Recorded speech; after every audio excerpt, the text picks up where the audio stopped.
Perfecto, muchas gracias. Bueno, buenas noches. Espero que me digan los alumnos que están en el aula si están escuchando o no, por favor. Buenas noches, profe, si se escucha. Ahí está, perfecto. Bueno, hoy les subí el práctico que vamos a dar. Ustedes lo vieron en el aula. Hola, ¿qué tal? Así que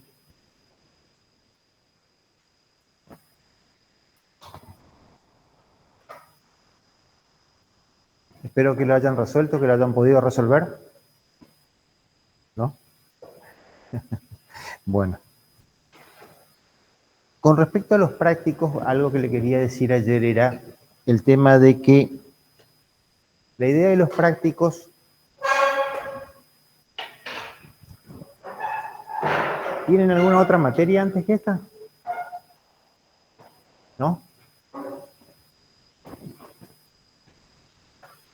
Bueno, el tema de los prácticos es que vamos a partir de algunos principios para la resolución de los prácticos, como ser el hecho de que si nosotros analizamos la situación de la auditoría, en cierta forma, lo que va a hacer el auditor es analizar la razonabilidad de los estados contables sobre el cual va a emitir un informe. Esos estados contables están referidos a un periodo de tiempo que es el periodo objeto de la auditoría. Es decir, que nosotros vamos a partir para realizar la auditoría de saldos de inicio, que van a venir del inicio. Puede ser que en algún caso sea el primer ejercicio de la sociedad, entonces en ese caso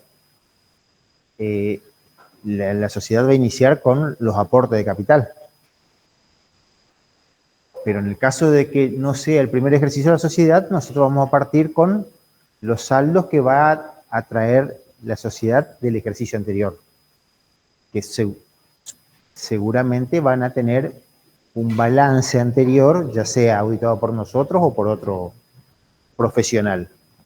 Durante todo ese ejercicio va a tener, de acuerdo a la actividad de la empresa, va a tener pocos, bastantes, muchos, millones de movimientos, ¿no es cierto? Todos esos movimientos se van a ir viendo reflejados durante todo el ejercicio y para la fecha de cierre, lo que hace la empresa es hacer los ajustes contables. Es decir, evalúa su existencia, verifica los saldos al cierre y arma los estados contables, y esa es la información que le da al auditor para que el auditor opine sobre la razonabilidad de esos valores. Es decir, que la empresa debería realizar en un principio, porque después vamos a ver la posibilidad de que el auditor también se encargue de confeccionar los balances. En un principio la empresa debería confeccionar toda la información contable, realizar todos los ajustes correspondientes a la fecha de cierre, como para confeccionar los estados contables y darle al auditor para que emita su informe con respecto a esos estados contables. ¿Qué es lo que pasa en la realidad? Se confeccionan los estados contables, pero en un borrador, para que si la auditoría detecta algún ajuste que se deba realizar con el cual la sociedad esté de acuerdo, se corrija esa información y se emita los estados contables sin ningún tipo de información con salvedades o adversa, ¿no es cierto? Alguna información, informe modificado, adverso o no me está saliendo la palabra, pero bueno, cuando no opina sobre los estados contables. Cuando no, Una abstención de opinión, perdón, no me salía la palabra. Una abstención de opinión. Entonces, todo eso que pasa en este periodo es lo que nosotros tenemos que auditar. El problema no se da con las ventas, por decirle una cosa, de febrero, si cierra el 31 de diciembre, con las ventas de mayo, junio, julio, porque para la fecha de cierre nosotros sabemos ya si fue venta, ya sabemos si fue cobrado, si no fue cobrado. El problema muchas veces sucede con las operaciones cercanas al cierre, que no sabemos si se llegaron a perfeccionar o no, si son incobrables o no, si tenemos que a la fecha de cierre valorizar las operaciones, tenemos que a la fecha de cierre estimar incobrables, tenemos que hacer un montón de actividades con respecto a la información contable para poder exponer esa información en los estados contables. Lo mismo pasaría si la sociedad hace estados contables de periodos intermedios, o sea, también lo hace. Solo que esos estados contables de periodo intermedio, no lo quiero complicar, después van a tener otro tipo de informe. Pero a la fecha de cierre nosotros debemos dejar razonablemente evaluado y expuesto toda la información de los bienes y deudas que pertenecen a la sociedad.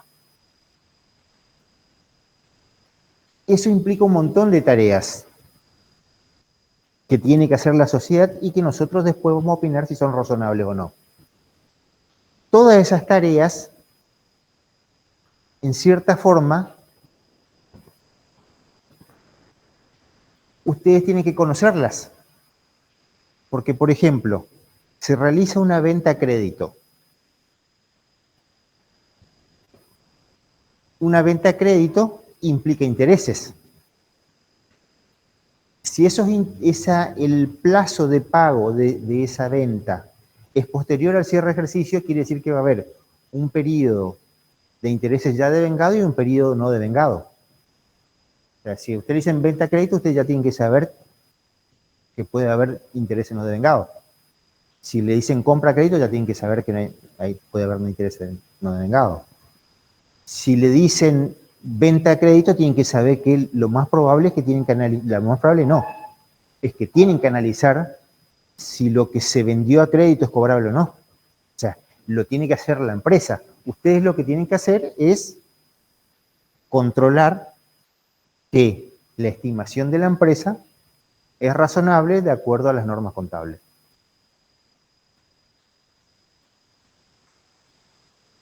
Entonces, para eso nosotros, en cierta forma, en los prácticos partimos de la base de que todo lo que hizo la empresa durante todo su ejercicio que estamos auditando está bien, salvo que nosotros le expresemos en el práctico que hay algo que está mal, ya sea a través de un número preciso o de una información indirecta, es decir, que le digamos que está mal o que se dé a entender que está mal, ¿no es cierto?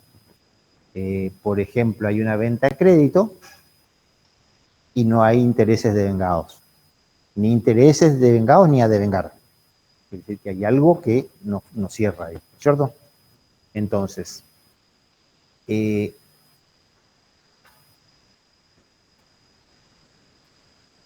vamos a partir de eso. Por otro lado, ustedes tienen dos formas de determinar el costo, ya sea por diferencia de inventario, a través de la fórmula, existencia inicial más compra, menos existencia final, igual al costo de la mercadería vendida.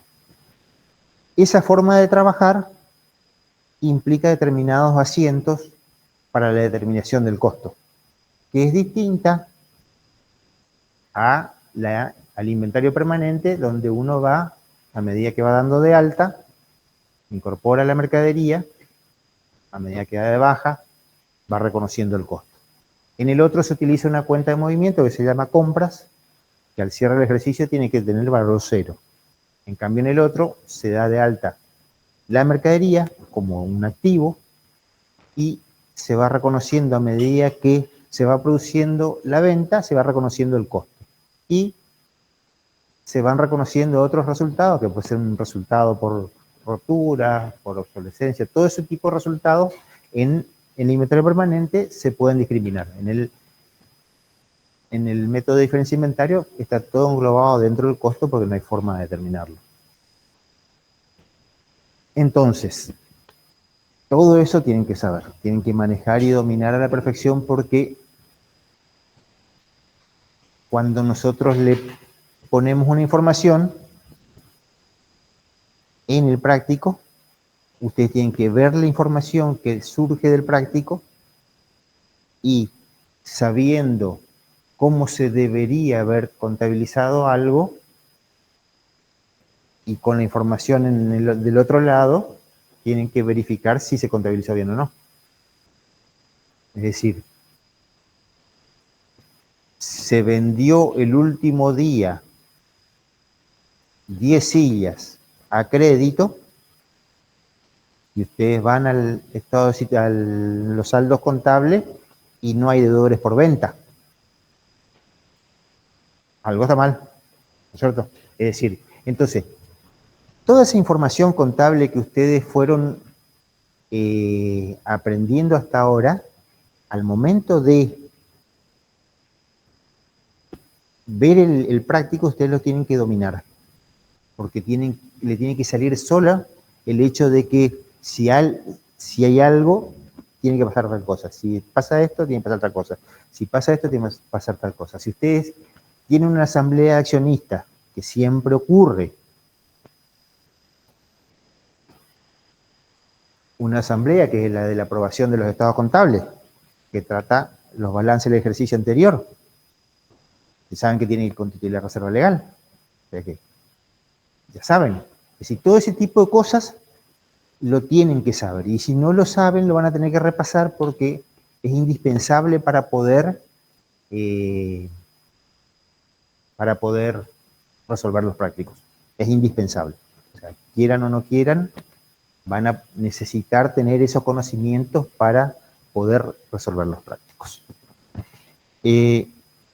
Entonces, muchas de las cosas que se plantean en los prácticos es eso, verificar la corrección de las registraciones de la empresa. ¿Qué pasa con la auditoría? Vos no vas, vamos a poner un nombre cualquiera por decir multiservice. Vos tenés que hacer un control. Multiservice seguramente hace un stock de su mercadería cada periodos regulares de tiempo, ¿no es cierto? Un inventario de su mercadería. Uno no va el día del inventario y se pone al lado de no sabe quién a recontar la mercadería. Si uno va a hacer una auditoría, primero hizo un contrato con los directivos de Multiservice, después hizo todo un programa de auditoría. Pero para hacer ese programa de auditoría, tuvo que haber conocido todo el ente. ¿Qué vende? ¿Qué no vende? ¿Cómo vende? ¿A quién le compra? ¿Cómo paga? ¿Quién es el encargado del sector de compra? ¿Quién es el encargado del sector de venta? ¿Cómo recibe la mercadería? ¿Con qué documentación se respalda cada uno de los movimientos de compras, de ventas, de pagos, de sueldo? Todo eso, toda esa información de cómo funciona la empresa, tienen que conocerla, porque si no, ¿cómo van a controlar algo que no saben cómo funciona? Todo eso tienen que conocerlo. Bueno, en caso de los prácticos, en cierta forma, tienen que imaginarse una empresa normal. Es decir, una empresa que si recibe mercadería, lo más probable es que tenga un informe de recepción de esa mercadería. Si tiene una venta de mercadería, lo más probable es que tenga un remito. Nosotros no le complejizamos más que eso. O sea, podríamos hacer bastante más complejo, porque en la realidad puede ser mucho más complejo.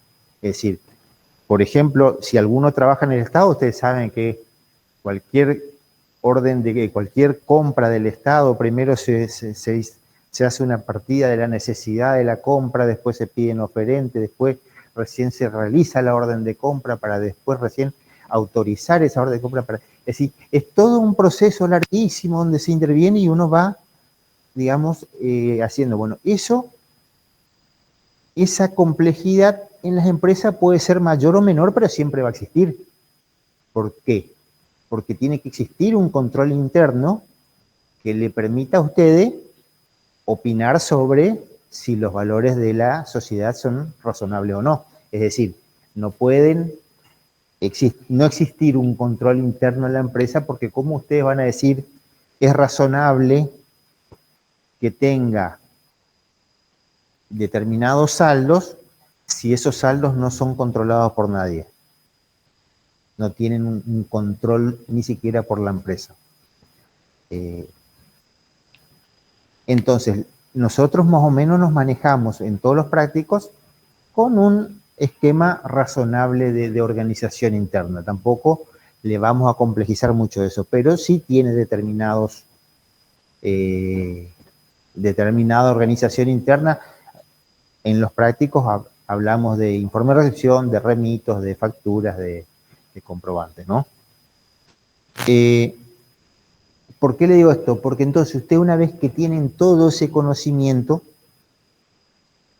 pueden planificar toda esa auditoría y una vez que planifican la auditoría, después la van a llevar a cabo, tanto la parte de las tareas sustantivas como las otras tareas. Entonces, una vez que planifican una toma de inventario, se van a comunicar con los responsables de la empresa y le van a decir, vamos a participar de la toma de inventario.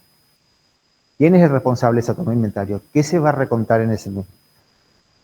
Se presentan en el lugar de la toma del inventario, saben con quién presentarse, van a verificar todos los papeles de la toma del inventario, pueden llegar a ustedes a recontar si es necesario parte de esa mercadería. En general lo que se hace es, se deja que los responsables de la empresa hagan el control, ustedes van a verificar, porque por otro lado, todo lo que hagan con respecto al, ya le estoy adelantando demasiado, pero todo lo que hagan con respecto a la planificación va a depender mucho de ese control interno. Si ese control interno es bueno, que pueden depositar confianza en ese control interno y disminuir la cantidad de actividades que tengan ustedes. Pero si el control es malo, ustedes van a tener que verificar todo. En este caso, entonces, que vamos a ver ahora, ¿qué pasa? Tenemos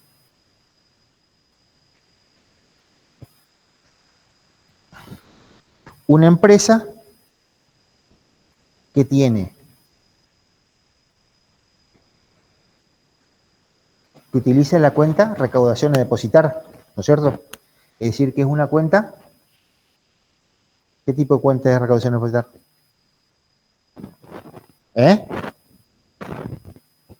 ¿Activo? No. ¿Qué tipo de cuenta de recaudación a depositar? ¿Qué representa? Los que dijeron activo. ¿Qué representa la cuenta? Ustedes, fíjense esto es algo importante. Ustedes cuando hablan de una cuenta, tienen que saber el nombre de la cuenta, qué representa esa cuenta, cuándo se acredita, cuándo se debita y qué significa el saldo. Recaudación a depositar, ¿qué es? La cuenta de activo, me dijeron. ¿Qué representa la recaudación a depositar? No te escuché, perdón. Cobros. Y tengo 3 cobros, 4 cobros, ¿cómo funciona? Sí, representa cobros, pero cuando vas a exponer en los estados contables, ¿qué expones? Cobros. Por darte un ejemplo, bienes de cambio. Dentro de bienes de cambio vos vendés sillas, bienes de cambio tenés sillas, 10 sillas. Entonces, bienes de cambio son sillas. Representa sillas. Cobros no es algo que vos puedas decir representa cobros. ¿Valores a depositar? Eso puede ser. ¿Y si hay efectivo? O sea que no debería estar en recaudación a depositar. Sería caja. ¿Y cuál de los dos debería estar en recaudación a depositar? ¿El cheque o el efectivo? Vamos de vuelta. Recaudación a depositar, ¿una cuenta de qué es? No es una cuenta activa, es una cuenta de movimiento. Que al cierre el ejercicio debe quedar en cero. Ese es el problema. Porque dentro de recaudación a depositar van a ir, representa todos los cobros que se están realizando en efectivo, en cheque, en moneda extranjera, en pagaré, en mercado pago, en lo que sea. Entonces, valor a depositar se refiere específicamente a valores que vos tenés que depositar, es decir, cheques en este caso. Porque hoy en día se trabaja casi exclusivamente con cheques. Ya sea físicos como informáticos, ¿no es cierto? Entonces, por eso es importante que repasen mucho la información, porque ustedes se van a dar cuenta que si no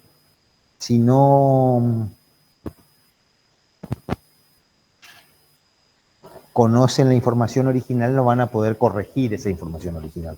Entonces, recaudación a depositar no es una cuenta activo, lo mismo que compras. Compra no es una cuenta de activo. Compra es una cuenta de movimiento, al cierre queda en cero, pero durante todo el ejercicio va acumulando todos los cobros. Y en al momento de cierre del ejercicio lo que se hace es, se discrimina qué es efectivo, qué son valores a depositar, qué es moneda extranjera, porque nosotros debemos, al cierre del ejercicio, discriminar todos los tipos de bienes de acuerdo a su, en escala descendente, de acuerdo a su liquidez. ¿No? Bien. Entonces, recaudación a depositar, acá en este caso, tiene cheques y efectivo, ¿no es cierto? Nos da los saldos contables, nos da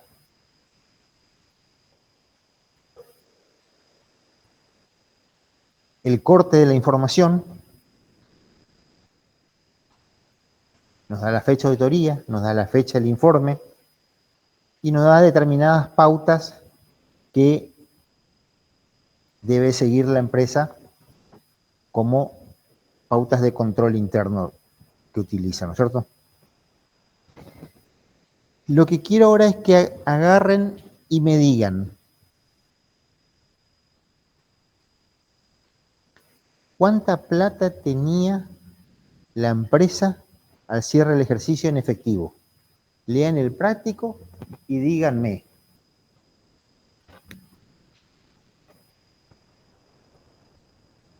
En el mayor de caja,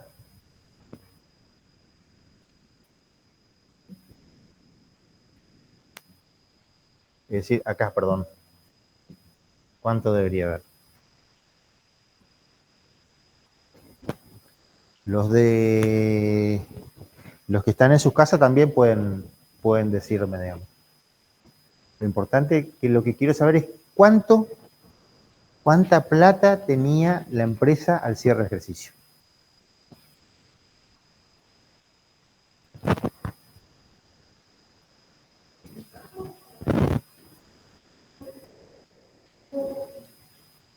¿Querés discriminarle? Discriminarle. ¿Querés ponerle todo junto? Ponerle todo junto.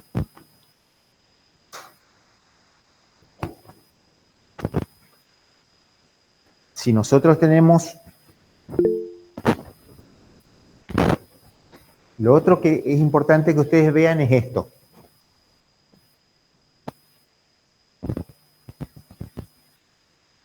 ¿Cuál es el nombre, como me decías, valores a depositar? ¿Cuál es el nombre de la cuenta?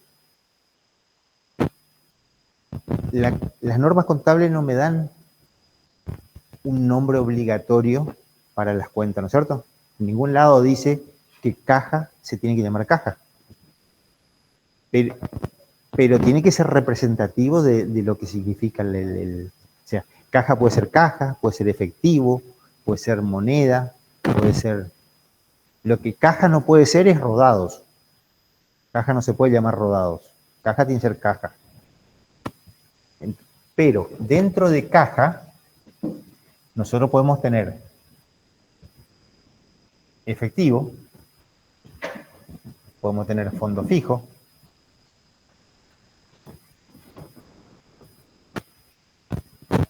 dólares, ¿no? No. ¿Por qué no? Porque cuando tenemos en distinta moneda a la nuestra, debemos discriminarlo. O sea, si tenemos caja, deberíamos decir caja, moneda nacional y moneda extranjera. Y ahí sí, efectivo, fondo fijo. Y efectivo en moneda nacional, en moneda extranjera. Ustedes tienen que entender cómo se maneja un plan de cuentas. Tienen que entender. Necesitan entender. Exactamente. Es decir, que... Entonces, ¿a qué quería llegar con esto? Con que efectivo y fondo fijo van a sumarizar para el mismo concepto.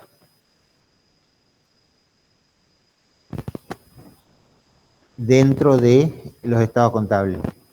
Y si tuviese 50 cajas, porque tiene 50 sucursales, y 50 fondos fijos, porque tiene un fondo fijo por cada sucursal, esas 50 cajas y esos 50 fondos fijos van a sumarizar, acá va a haber 50 aperturas, y acá va a haber 50 aperturas. Pero estas dos aperturas van a terminar sumarizando para efectivo. Porque es efectivo, por más que tenga fondo fijo. Por más que tenga una denominación fondo fijo, porque puede ser fondo variable también. No sé si existe, pero puede ser fondo variable. ¿Se entiende lo que digo? Es decir, ¿cuánto dinero en efectivo tenía la empresa? En cierta forma lo que le estoy pidiendo es que lo que me saquen es la suma de estos dos. Porque el fondo fijo representa una suma de dinero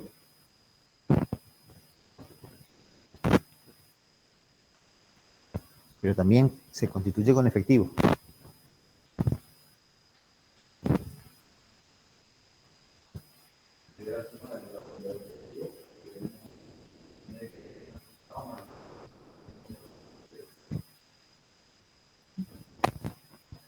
¿Cuánta plata tiene el cierre del ejercicio de la empresa? Efectivo. Puede ser 1690. 1700. 2000. ¿Cuánto era el otro? ¿Cuánto? 1690. 1690. Yo encuentro 1700. 700.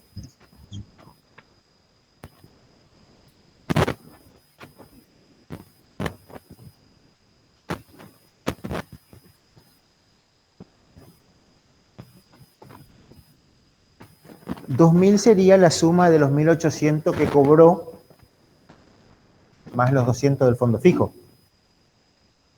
Está bien, pero eso es una información que le brinda el práctico, pero no tiene eso. 1690 no sé cómo salió, cómo llegaron a 1690, pero el práctico le está diciendo, tenemos 2 billetes de 500 y 7 de 100. Hay 1.700 pesos. Y uno va al fondo fijo para ver si a los 1.700 pesos hay que sumarle algo más. Y en el fondo fijo hay comprobantes que exceden el valor del fondo fijo, o sea que no hay efectivo. Hay 1.700, si vos en valores recontados, está 2 billetes de 500.000 y 7 billetes de 100 son 700. Entonces, ¿se entiende eso? Hay 1.700. Adivinen cuánto va a quedar en caja al cierre del ejercicio.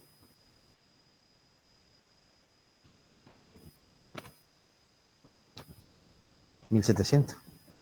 No hay mucha vuelta. La empresa tenía el cierre de ejercicio 1.700, tiene que quedar 1.700. Porque la contabilidad tiene que reconocer la realidad. Profe, ¿no se le suma el fondo fijo de 200? Se le debería sumar el dinero en efectivo que todavía está al cierre del ejercicio en el fondo fijo sin haber sido gastado, utilizado. Y como en el fondo fijo, al cierre del ejercicio no hay dinero, sino que hay comprobantes de gastos, no hay nada que sumarle en cierta forma a los 1.700. ¿Se entiende? Vamos de vuelta. Ella es cajera y vos sos cajera. Ella es la cajera general y vos sos la del fondo fijo. Yo voy, cuento lo que ella tiene. 2 billetes de 500 y 7 de 100. 1.700. Voy y cuento lo que vos tenés. ¿Qué tenés vos? Tenés un valecito por adelanto de 100 pesos, un comprobante de viático por 10 y una factura de luz pagada por 115. Efectivo no tenés nada.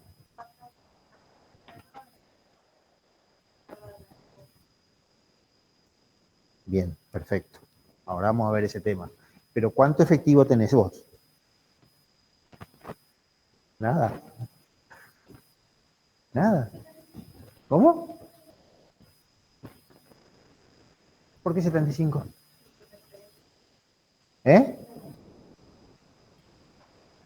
¿75 tenés? Si yo te di 200 y vos gastaste 225, ¿cuánto tenés? Profe, pero aclara que el fondo fijo se usa solo para valores menores a 50. Bueno, entonces, vamos de vuelta. ¿Eh? ¿Cómo? ¿Cuánto? ¿190 tenés? ¿Por qué?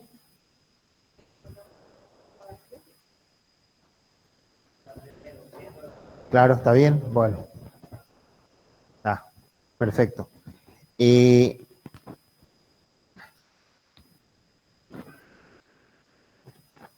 Justo le dije la palabra 3 minutos antes.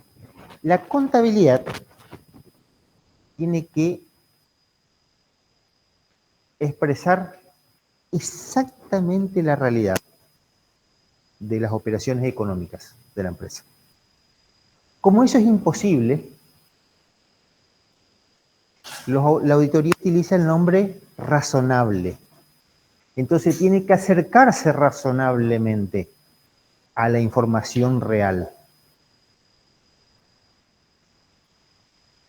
Ahora, el fondo fijo no debe ser utilizado para hacer adelantos de sueldo, pero lo hizo, no tiene la plata. Y tiene un crédito contra ese empleado porque le entregó los 100 de adelanto. O sea, por más que no lo podía hacer, igual lo hizo. ¿Qué voy a reflejar? ¿Que no lo hizo? ¿O que lo hizo y después veo qué pasa con la sanción que puede existir dentro de la empresa por incumplir una norma interna? ¿Cuál es la realidad económica de esa operación? ¿Hizo el anticipo o no lo hizo? Lo hizo. Entonces, yo tengo que contabilizar la realidad económica de la empresa, de acuerdo a las normas contables, porque la realidad económica puede ser, por ejemplo, como hablábamos, el tema de la desvalorización de los rodados ayer, ¿no? ¿Cuál es la realidad económica de un auto que tiene 5 años de uso? Y contablemente por ahí lo puedo valorizar en 0 pesos. Está de acuerdo a las normas contables. Ahora, la realidad económica No me dice eso. Me dice que el auto vale más, porque si no, le compro a todos los autos que tengan más de 5 años. Pero yo tengo que acercarme a la realidad. Entonces, siempre que la norma me permita. ¿Yo puedo contabilizar un auto a valor cero? Sí. ¿Debería? No. Debería reconocer un valor residual al cierre del ejercicio. Sería lo más lógico. Pero no hay un apartamiento en la norma contable si lo termino amortizando en 5 años.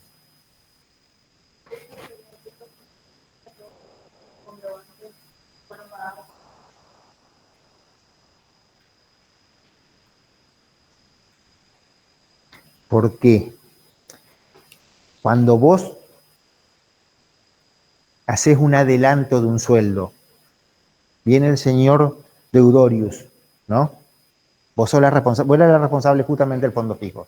Viene el señor Deudorius y te dice, el señor Suárez, vos sos una empleada del sector caja, y el señor Suárez es uno de los directores de la empresa.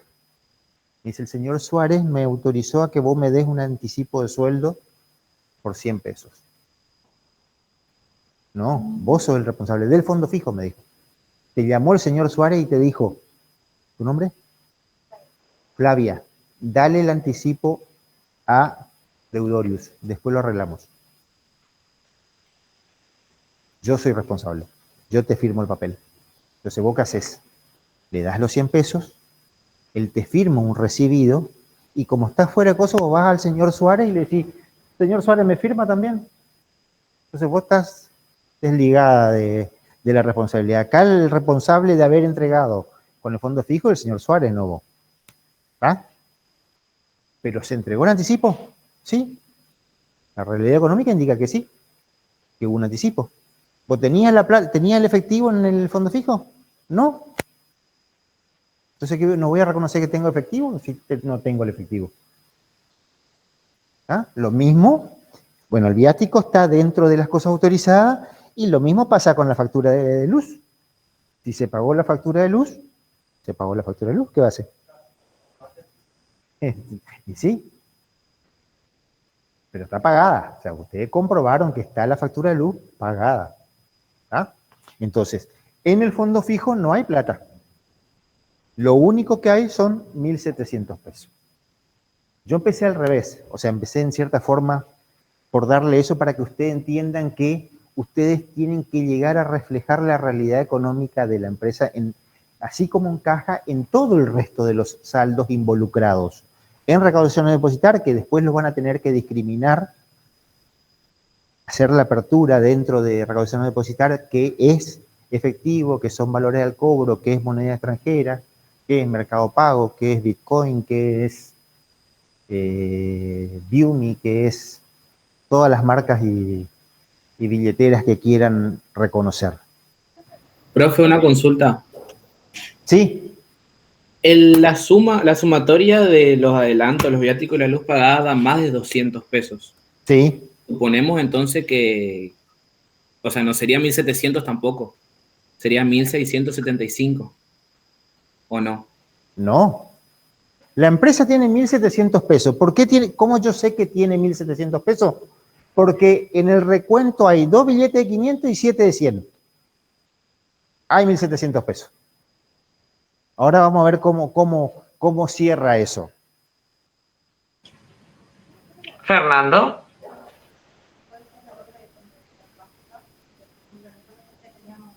Un minuto, Alejandra. Bueno.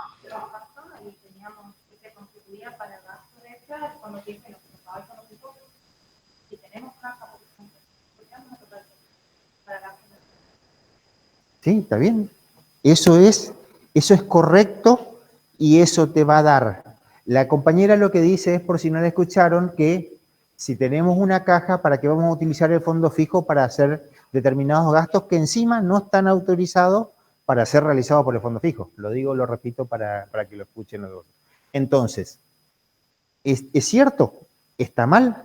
Lo que pasa es que sí se utilizó el fondo fijo. Ese es el problema, que sí se utilizó. Nosotros tenemos que reconocer la realidad. ¿Se utilizó el fondo fijo para hacer esos pagos? Sí. Después, a medida que vaya pasando, avanzando en la materia, se van a ir dando cuenta de cómo funciona eso, ya sea por el hecho de las responsabilidades de los que manejan esos fondos y a su vez lo que es más interesante para la auditoría, cómo funciona el control interno, porque si determinadas normas o pautas que establece la empresa no son cumplidas, tenemos que evaluar qué tanta confianza vamos a depositar en el control interno. Sí, Alejandra. ¿Qué tal? Buenas noches. ¿Qué tal, Fernando? Mira, te leo una pregunta del chat que va en relación con lo que vos estás explicando. Ajá. La pregunta es de Leandro y dice, ¿hay que presumir que el adelanto fue pagado con el fondo fijo? Si es así, también presumiría el pago del viático y la luz, lo cual excedería el monto total del fondo fijo. Me voy a adelantar y le voy a responder a Leandro. No hay que presumir nada, hay que investigar qué fue lo sucedido. Claro, pero en este caso, el responsable del fondo fijo, que es el cajero, tiene los 3 comprobantes del gasto. O sea, no pudo haber pagado la luz sin darle la plata al cajero del banco. No pudo haber dado un adelanto de viático sin haberle dado la plata al que salió para realizar el gasto del viático y no pudo haberle dado el adelanto de sueldo. El cajero la plata le dio porque tiene los comprobantes de esos gastos o erogaciones, como quieran llamarlo. Entonces, porque ahora van a ver, yo empecé de esta forma porque yo quería que ustedes vieran esto, de decir, bueno, si hay 1.700 pesos, nosotros tenemos que llegar a 1.700 pesos. Si hay 4 cheques que tiene la empresa, al cierre del ejercicio de la empresa, en valores al cobro, tiene que tener esos 4 cheques. ¿Se entiende? Ahora, después de todo eso, ustedes van a contar con un montón de información y van a ver cómo realizan los ajustes. Entonces, ahora sí volvemos a, digamos, a empezar de vuelta al práctico. Sí.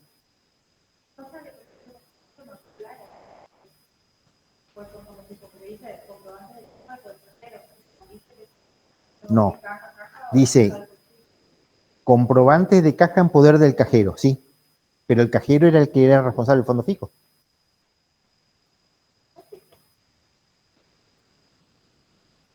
Bueno. Entonces, a partir de ahora sí empecemos a analizar la información. Si ustedes empiezan a leer el práctico,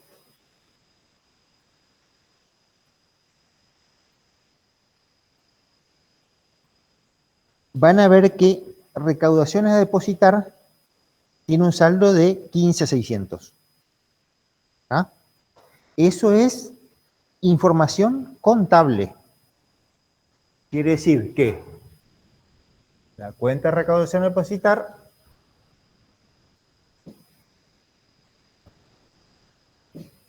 tiene 15.600. ¿No es cierto? No hay vuelta. Y al lado dice recibos 1.648 a 1.650 y 1.868 a 1.869. Y como en las cobranzas no depositadas está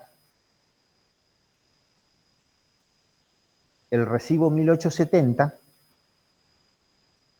y ese recibo tiene fecha dentro del periodo de auditoría, significa que se hizo una cobranza más que no fue contabilizada, que es la de el recibo 1.870. ¿Está? Entonces, lo que tengo que hacer en este caso es contabilizar esa cobranza.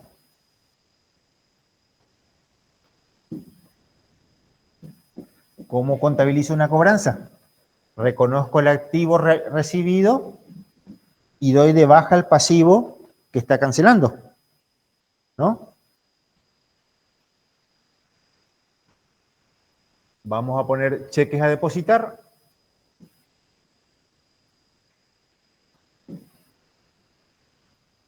A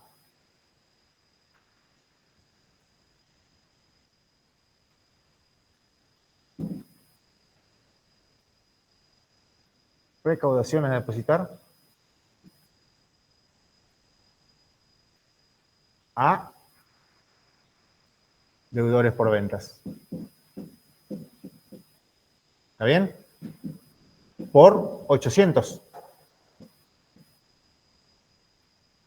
¿Se entiende este asiento? O sea, 800.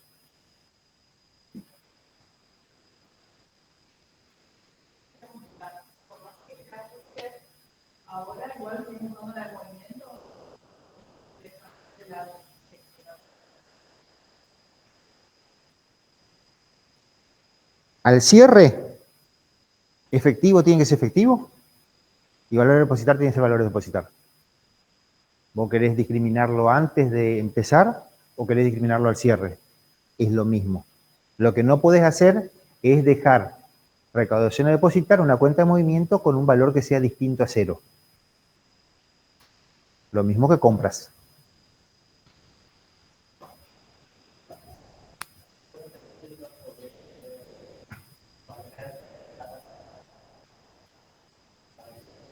Te repito de otra forma. Recaudación a depositar una cuenta de movimiento cuyo saldo al cierre del ejercicio debe ser 0.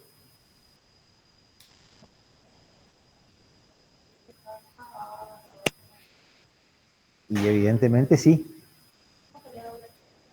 ¿Sí? Igual de todas formas tenés que discriminar. Tenés que hacer 2 asientos. Porque en uno tenés que reconocer el... Si vos lo podés hacer en un solo asiento, ningún problema. Nosotros, en la corrección de los exámenes, no nos importa la cantidad de asientos que hagan. Pueden hacer en uno solo. Todo el examen pueden hacer en un solo asiento. Ahora, tiene que estar todo explicado bien de dónde fueron sacando cada uno de los valores. Porque si eso no está explicado, nosotros no consideramos como bien todo el ejercicio.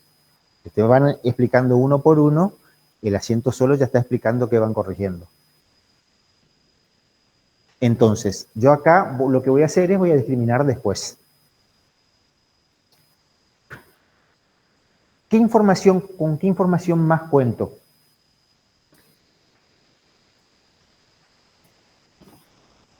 Si yo sumarizo la planilla de cobranzas, ¿cuánto me da? O sea, la planilla del punto 3, ¿cuánto me da?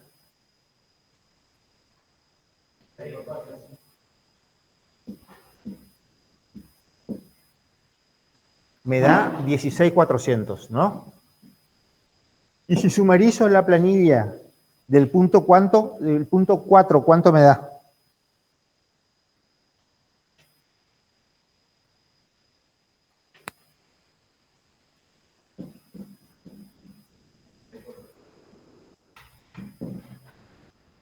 O sea que no hay diferencia.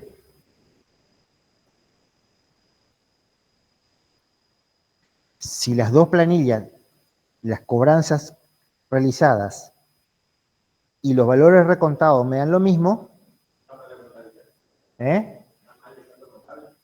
¿Por qué? No, porque yo haciendo el ajuste de los 800, que era lo que faltaba contabilizar, llego a los 16.400, que coincide con el valor, con la suma de las cobranzas no depositadas y los valores recontados. ¿Cierto? O sea que me coincide. ¿Bien?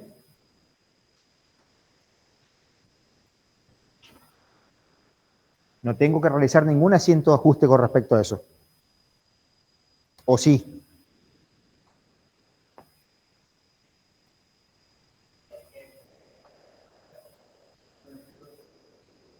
¿Cómo? Hay que dejar en 0 la recaudación a depositar, que sería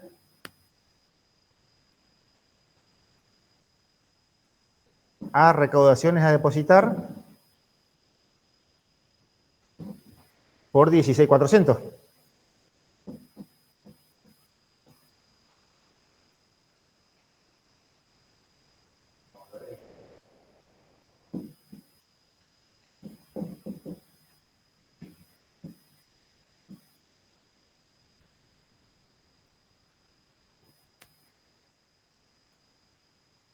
Valores quiero. ¿Cuánto y cuánto? 1700, ¿no es cierto? Porque nosotros dijimos que había 1700. Ajá.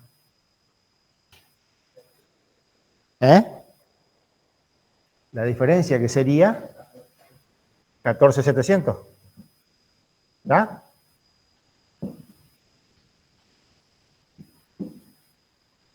¿Está bien?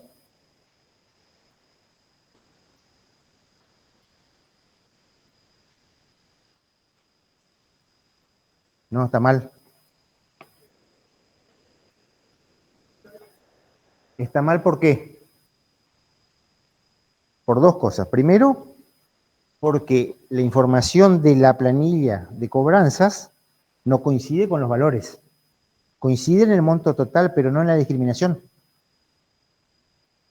Dentro de el cheque el broquel, en los valores recontados, ya sea por un error involuntario o voluntario, se contabilizó 2.200 en lugar de 2.100. Inclusive en la observación 6 dice, usted verificó que el recibo 1648 está emitido correctamente y coincide con el importe del cheque, o sea, el importe del cheque correcto es 2.100. Es decir que si vamos a los valores recontados, no hay 16.400,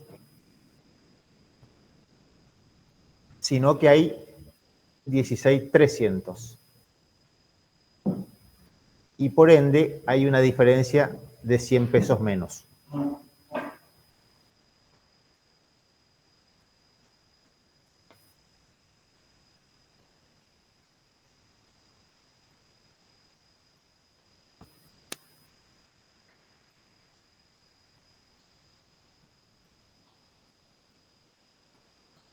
Y por otro lado, tengo que el cajero pagó 25 de más.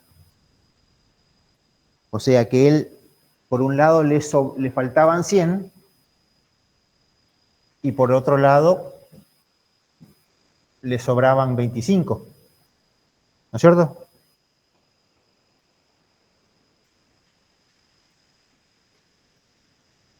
¿Está bien? Es decir, que hay un faltante de 75 pesos.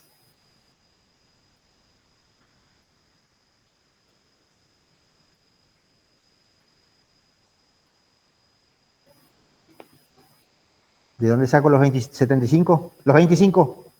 Si sumas 100 más 10 más 115, es 225.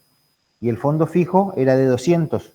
O sea, él gastó 25 pesos de más, que evidentemente sacó de la caja general 100 pesos, ocupó los 25 para completar el gasto del fondo fijo, pero le están faltando todavía 75 pesos.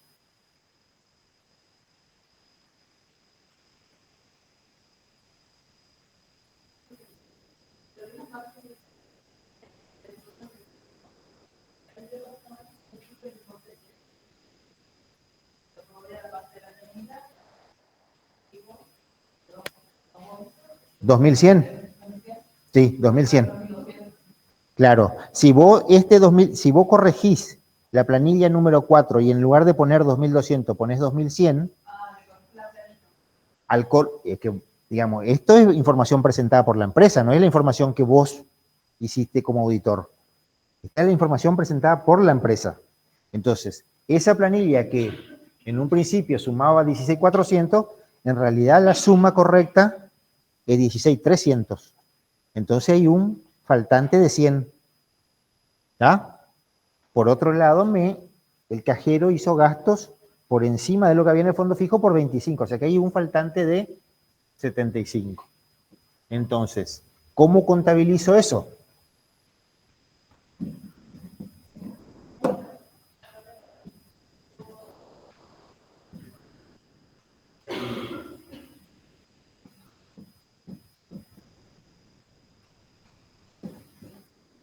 ¿En cuál? ¿Cuál es el error?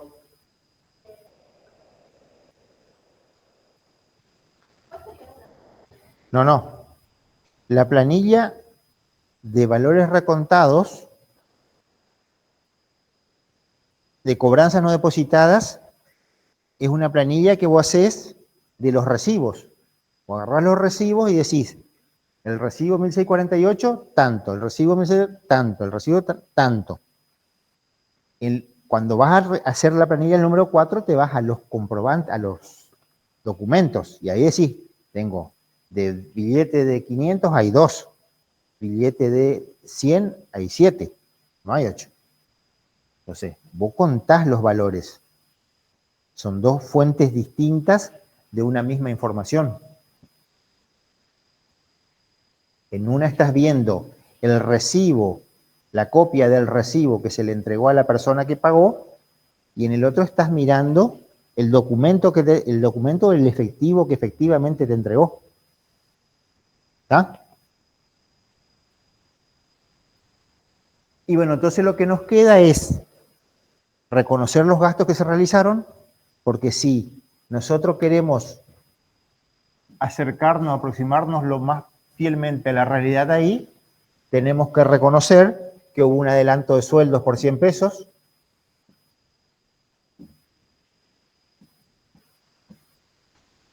que se gastaron viáticos por 10 pesos, hubo un gasto de luz por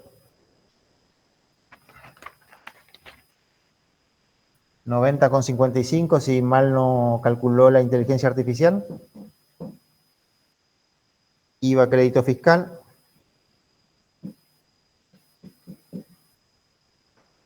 $24,45. Tengan en cuenta que la luz tiene el 27%. Y un nuevo adelanto de sueldo por 75. Acá estoy haciendo todo en un solo asiento, ¿eh?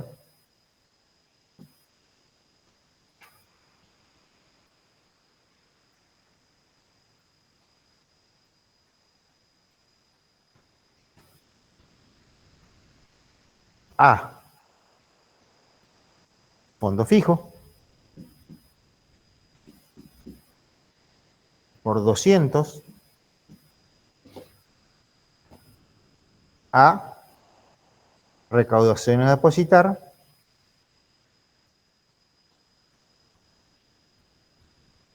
Por 100. ¿Está?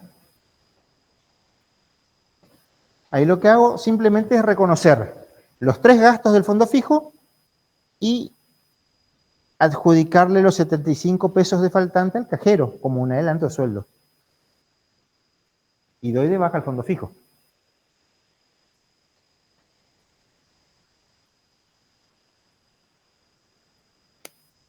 Recaudación a depositar, fíjense ustedes, di de baja 100, quiere decir que acá me quedó 16.300.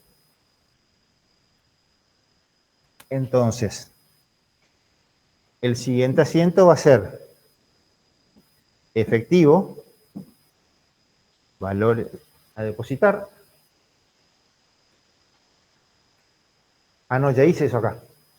Ya está. No, yo había hecho mal a propósito esto. Yo le dije que estaba mal hecho, ¿no es cierto? Entonces, acá es efectivo,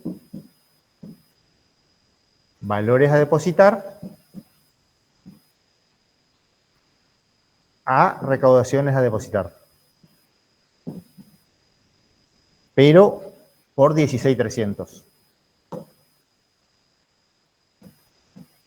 Entonces, con eso, doy de baja los 16.300 de recaudación a depositar y recaudación a depositar me queda 0. ¿Está?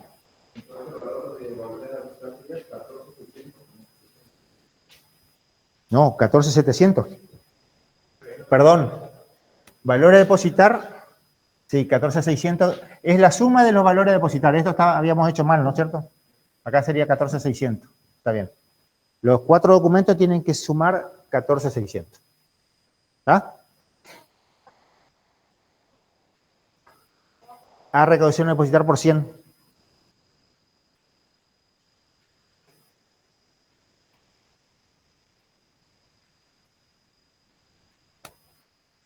Fíjense ustedes que valor a depositar, con cheques a depositar,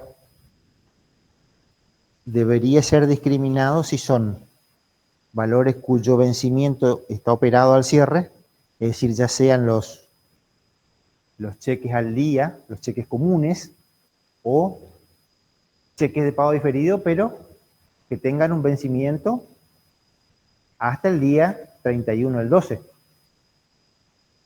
Los cheques que tengan un vencimiento posterior, en función de que nosotros debemos ordenar en función a su liquidez, tenemos que discriminarlo de los valores que están vencidos, con fecha vencida para su cobro, ¿se entiende? Es decir, con fecha de posibilidad de cobro al cierre del ejercicio.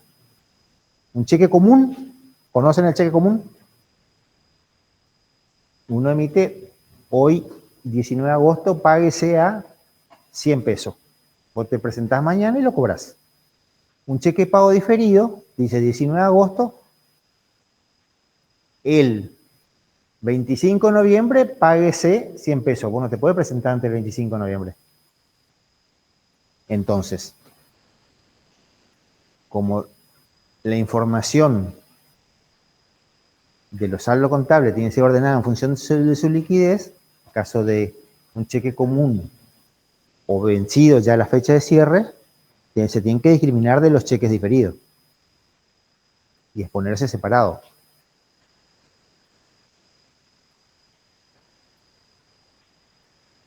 ¿Quieren llamarle valores a depositar diferidos? Cheques diferidos. Cheques a depositar, cheques diferidos.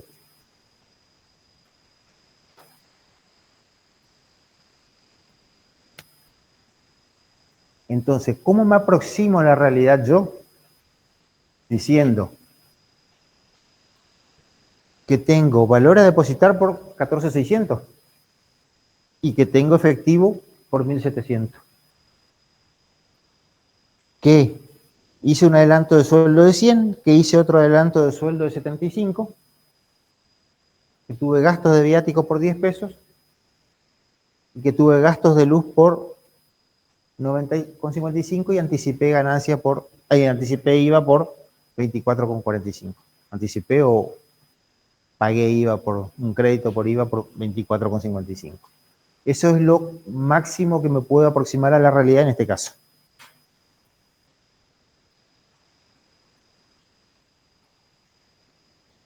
¿Son las 10?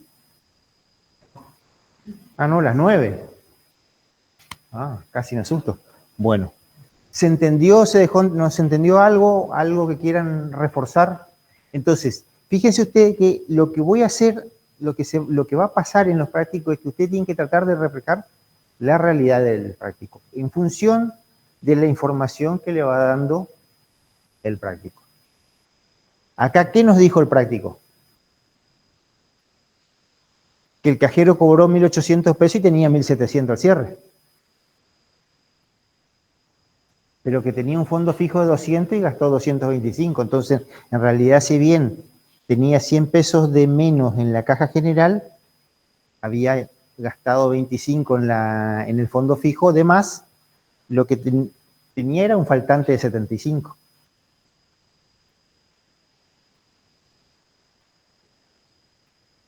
Por otro lado, lo que yo le decía con respecto a las operaciones cercanas al cierre, tanto anteriores como posteriores, que muchas veces es la información que uno debe verificar a ver si está correctamente expuesta en los saldos contables al cierre.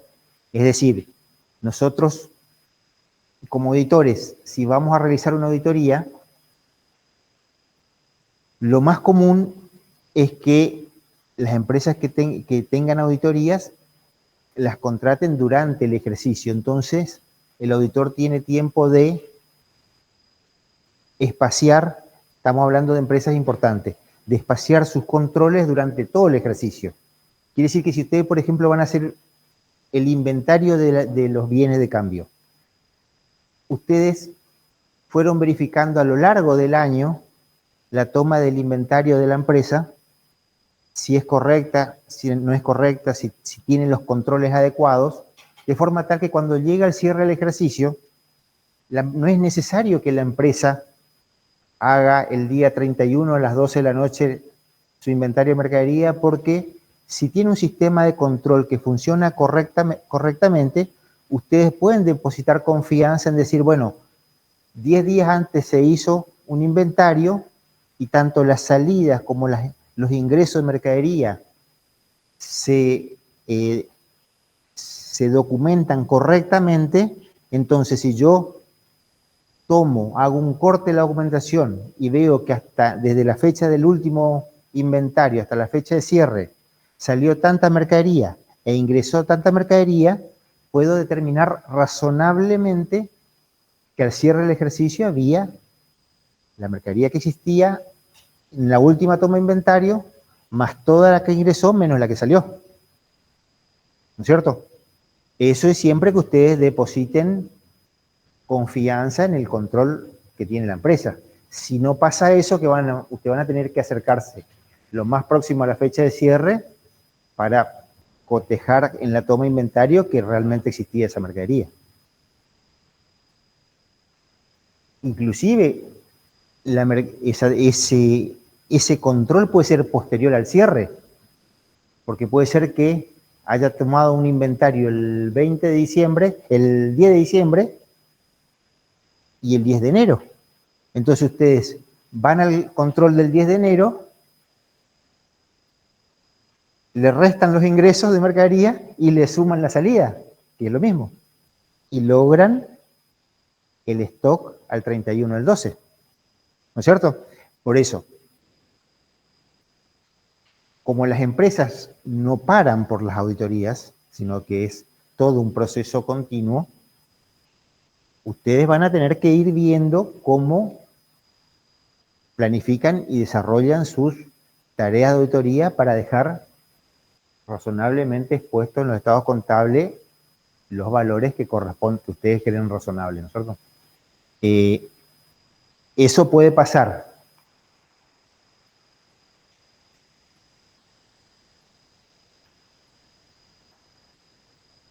en función de todo el conocimiento que ustedes van a tener de la empresa, porque ustedes una de las primeras cosas que van a hacer es tomar conocimiento de la empresa antes de poder planificar. Toda la planificación, la toma de conocimiento de la empresa y la posterior planificación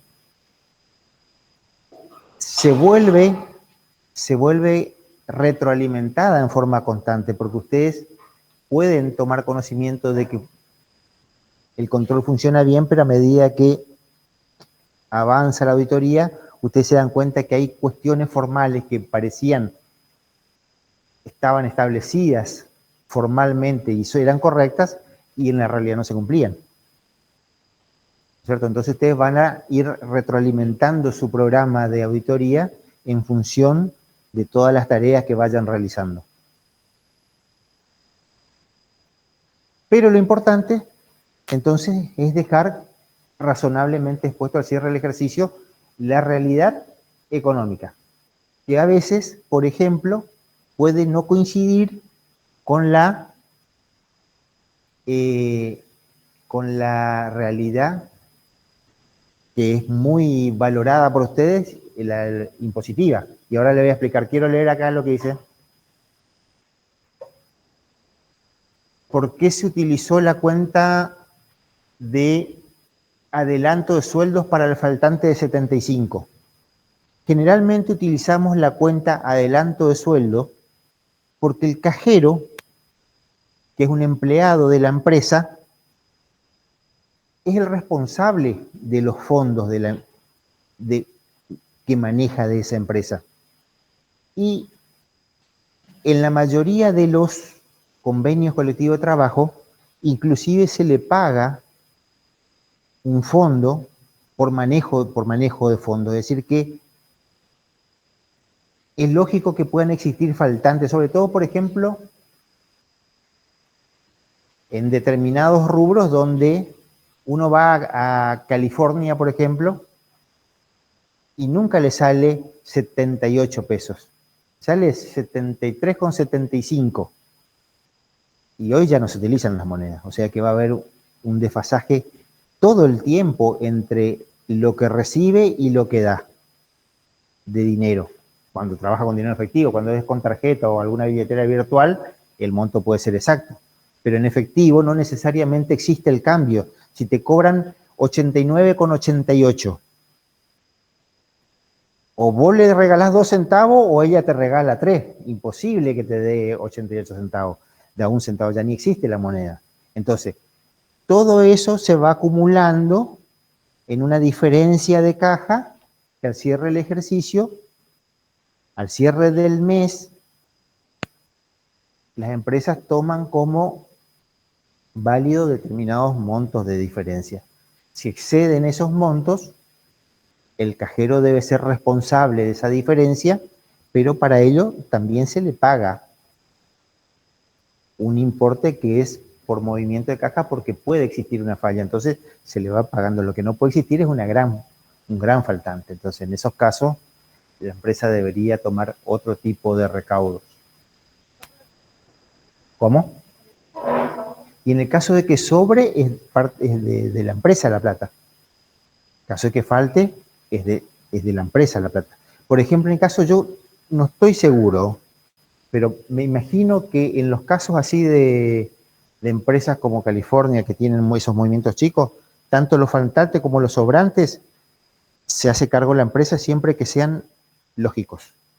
Es decir, vos vendiste 345.000 pesos y cobraste 344.200, ese 800 pesos no es significativo. Ahora, si vos vendiste 345.000 pesos y en caja tenés 278.000, sí, no, ahí faltó un montón de plata. Ahí tuviste una falta de pericia en algo. Esos 800 pesos pueden ser 5 pesos de 45 compras. ¿Entendés? O 2. Por eso. Claro, por eso. Pero a su vez, ellos también a determinadas personas, cuando les falta algo, no le cobran. Por eso. Pero en el caso de los sobrantes, es de la empresa. En el caso de los faltantes, es de la empresa, salvo que sea un monto que exceda lo normal. Es decir, los cajeros, las empresas, lo que hacen es ponen un monto lógico dentro del cual no se descuenta, ¿se entiende? El sueldo. A partir de determinado monto sí se le descuenta.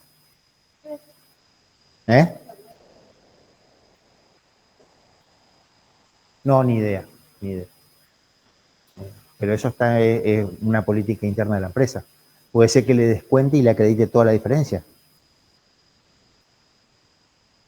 Pero lo que pasa es que ahí, a ver, esto ya es una opinión particular. Si vos le das toda la plata que le sobra, el cajero va a estar tratando de sacar diferencia, o si le sacás todo lo que corresponda, va a estar en cierta forma molestando a los clientes por 2 o 3 pesos que le faltan. Mientras que lo que le conviene es que sea un movimiento ágil y que vaya pasando, digamos, la mayor cantidad de clientes más rápido. Si estamos hablando de 2 o 3 pesos, son importes no significativos, centavos, pesitos. Si hay montos importantes, ya no. Pero sí, hoy pasa eso. Lo que pasa es que 15 pesos, ¿qué es? ¿Cuánto sale un caramelo hoy? 100 pesos, ¿no? Me imagino. 150, 200. Sí, no, suma. Sí, por eso. Pero en el caso de las empresas, los sobrantes son de la empresa. Y los faltantes, yo creo que dentro de márgenes lógicos también son de la empresa. Cuando ya no es lógico, sí se le hace cargo al responsable. Pero acá tenemos 4 movimientos, entonces podemos decir, bueno, le faltó 75 pesos un adelanto de sueldo. A ver, el práctico está planteado para que ustedes puedan determinar que existió un faltante. Eso es lo importante. Obviamente que en el caso de nuestros prácticos vamos a tomar que los faltantes son un adelanto de sueldo. El adelanto de sueldo es un crédito para la empresa, exactamente. La alumna pregunta si es un crédito para la empresa, sí es un crédito. Se le descuenta porque se le paga a los cajeros. ¿Por qué se le descuenta? Porque a los que mueven fondos se le paga un porcentaje del sueldo por movimiento de fondo para que en los casos de faltantes no sea una pérdida para el empleado. Y en el caso de que no tenga faltantes, una ganancia.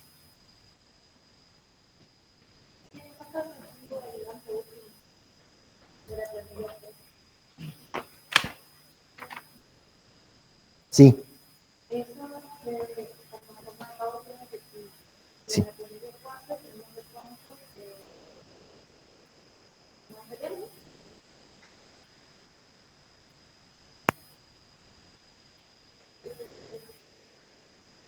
Nosotros no tenemos en la planilla 4 el recuento del efectivo del recibo 1650 y del recibo 1869. Nosotros tenemos recuento del efectivo. Lo que sí pudimos comprobar es que el recibo 1650 y el recibo 1869 se realizaron por 1.800 pesos y no, 1.800 pesos en total, y no hay objeción a que estaban mal realizados. Quiere decir que están bien.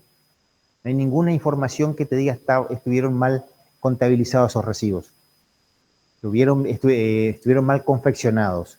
Hasta inclusive te dice en el caso del cheque de 2100 que después se puso dentro de los valores recontados como 2200, te dice el recibo fue correctamente realizado por 2.100 pesos y coincidía con el cheque.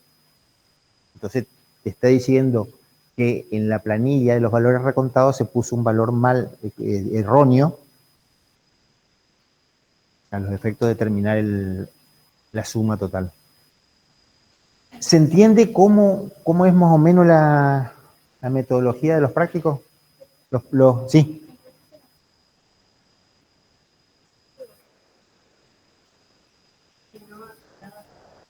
No, lo que no podías, digamos, de alguna forma vos tenés que certificarte cuál de los dos es el correcto. Ya sea a través de, ya sea si es el recibo o si es el cheque. En este caso te decía que el recibo era el correcto y que coincidía con el cheque. Y en caso de que no te dijera nada, en algún lado tiene que haber un indicio.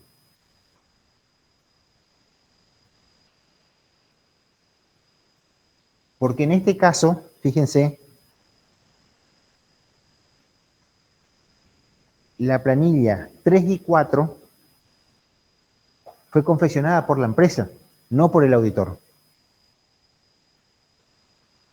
Dice específicamente el práctico que la planilla fue confeccionada por la empresa, fue la información entregada por la empresa. Que es distinto si uno dice que el auditor recontó. Si el auditor hubiese recontado los valores de la planilla 4, vos decís, bueno, el cheque era de 2.200, no de 2.100. Lo que estaba mal era el recibo. Y ahí habría que corregir la cobranza, porque si el recibo fue contabilizado por 2.100, lo que le pasan a contabilidad es el recibo, la minuta del recibo. O sea que al cliente se le dio de baja su deuda por 2.100. Debería dársele de baja por 2.200. Si lo que está correcto es los 2.200. Y tenés que ver la información siempre del práctico. No te tomes, lo que tienen que tratar de hacer es no tomarse como reglas. Eso yo sé que le gusta mucho porque le da un poco de seguridad. Pero tienen que analizar caso por caso y ver qué fue lo que hizo la empresa y qué es cómo se corrige. En pocas palabras, si ustedes saben lo que tendría que haber hecho la empresa, y como de la información del práctico surge qué es lo que hizo la empresa, La corrección es la diferencia, el ajuste es la diferencia. El tema es saber qué debería haber hecho la empresa. Entonces ahí tiene todo que ver, todos los conocimientos previos y el criterio profesional que lo vienen desarrollando desde que empezaron a estudiar. Profe, una consulta. Sí, En el punto 3 nos pide que señalemos errores o fallas en el control interno. Ahí tendríamos que mencionar esto que, por ejemplo, se usó el fondo fijo a montos mayores a 50 y que se dieron adelantos, por ejemplo. claro, exactamente.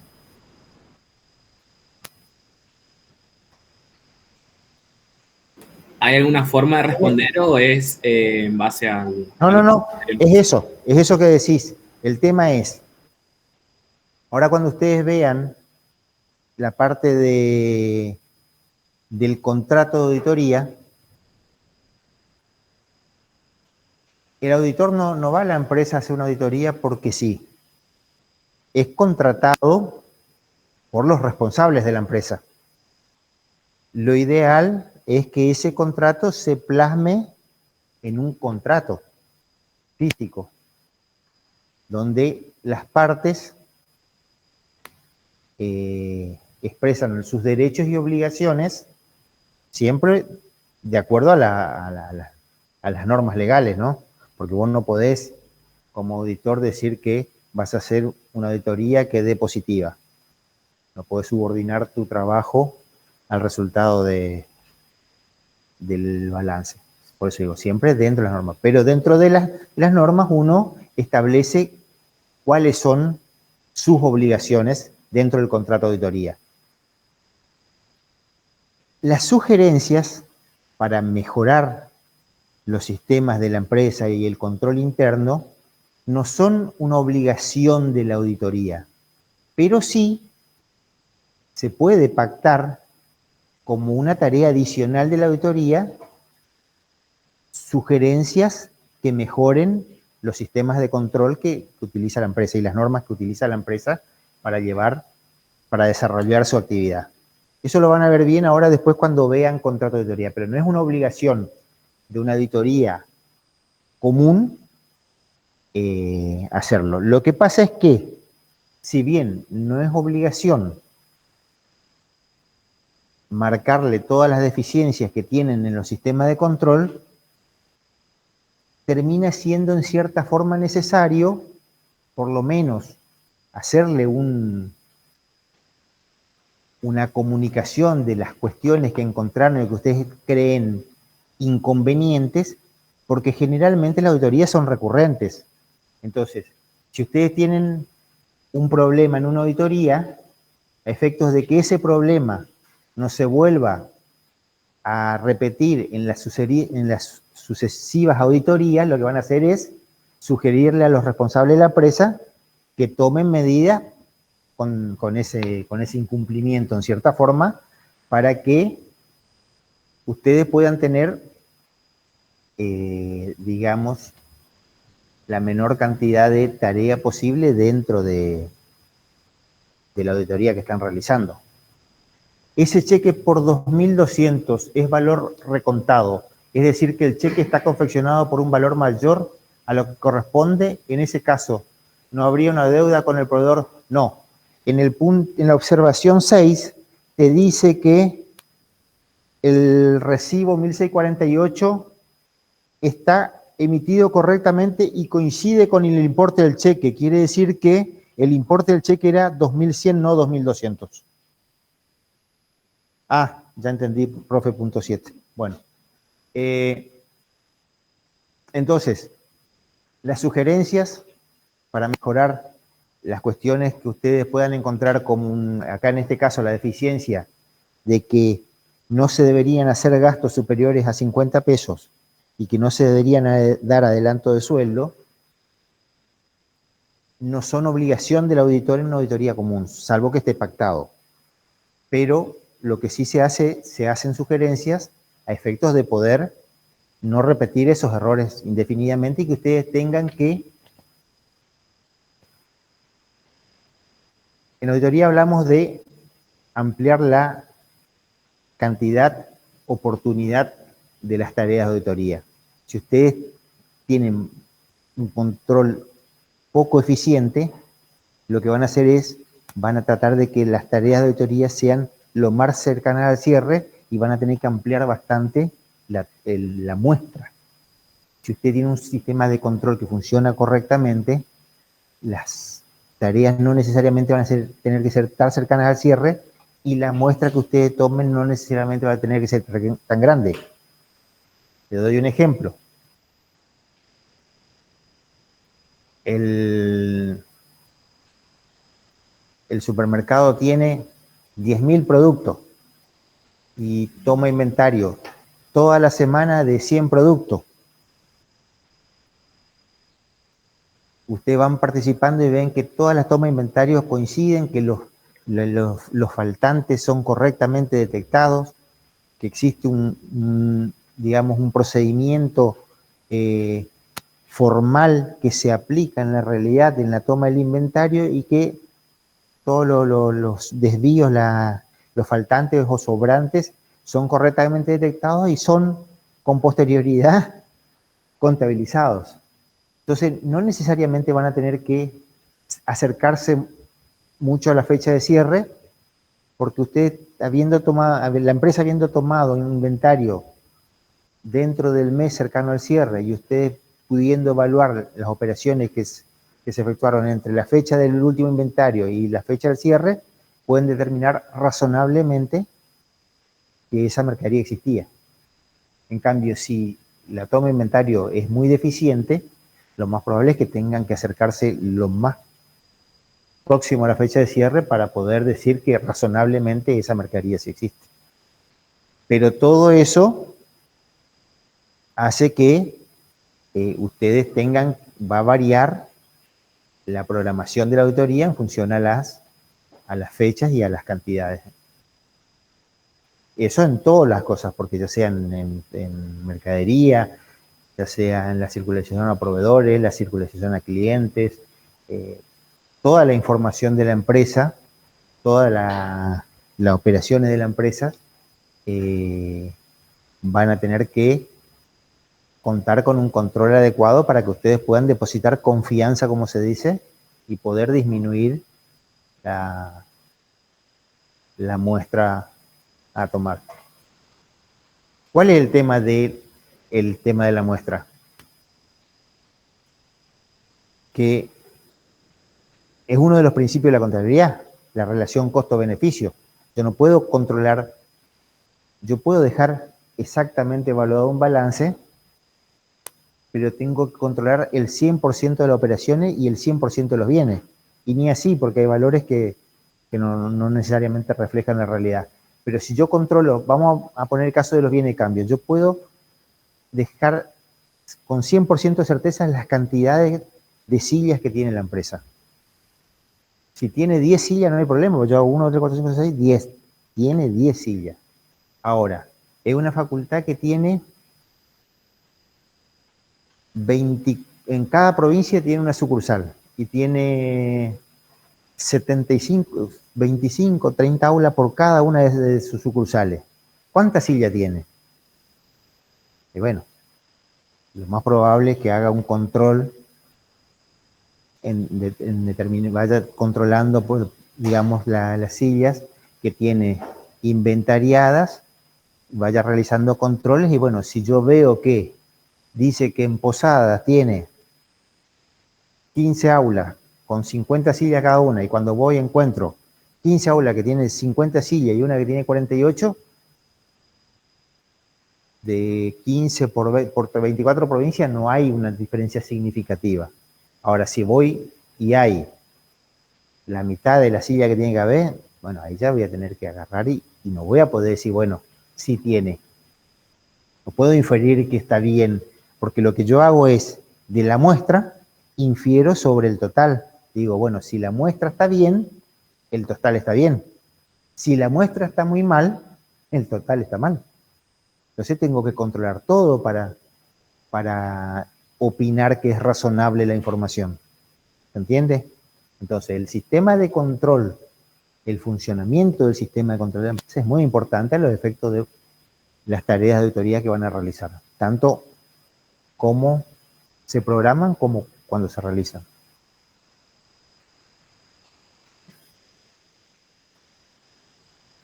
Para la próxima clase vamos a ver caja y banco. Vamos a ver un asiento de una conciliación bancaria.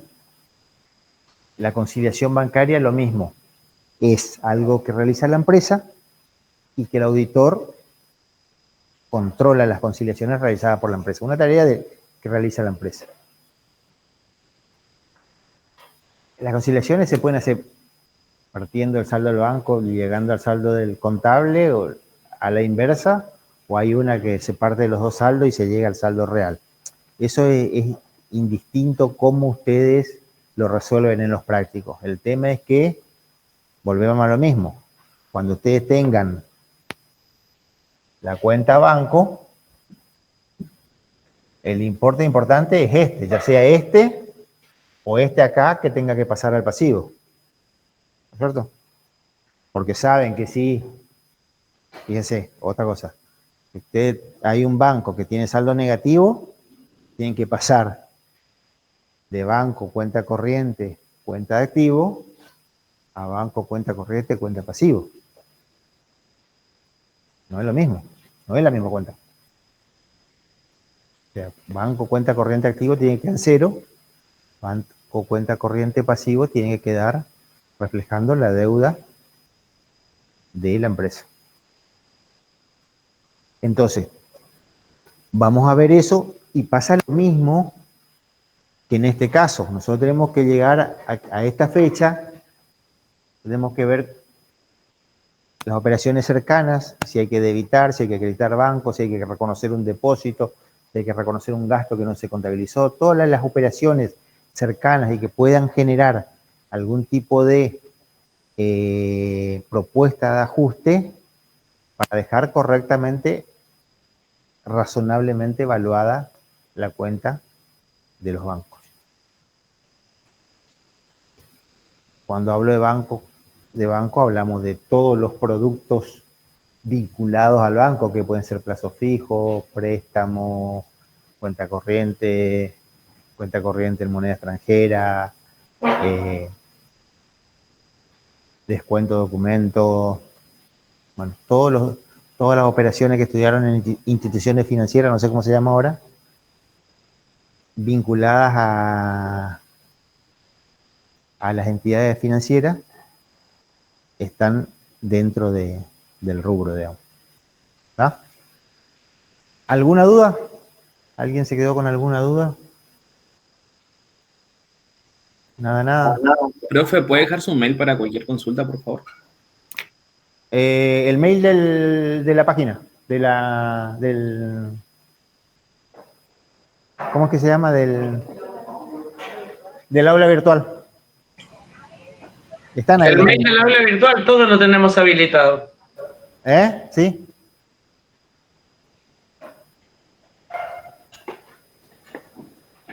Ok, dale, gracias. Bueno, chicos, nos vemos entonces el lunes que viene. Y recomendación, vayan viendo algunos prácticos. Entonces, por ahí no es el mismo práctico, pero las dudas son siempre similares. O sea, las dudas son siempre las mismas. ¿Ah? Chao, buenas noches. Chao, Fernando. Chao, Wale. Chao, chicos, gracias a los virtuales por estar y a los presenciales más. Porque con usted interactúo más, así que gracias por estar. Buenas noches, profe. Bueno, los virtuales no necesariamente, en algunos casos pueden venir, algunos pueden. ¿Te conectaste, Jerry? ¿No se escuchaba bien? Bueno, yo también un poco, pero lo mío ya es edad. Chao.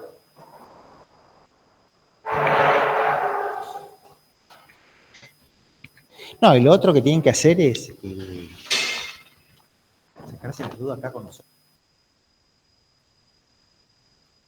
Sí,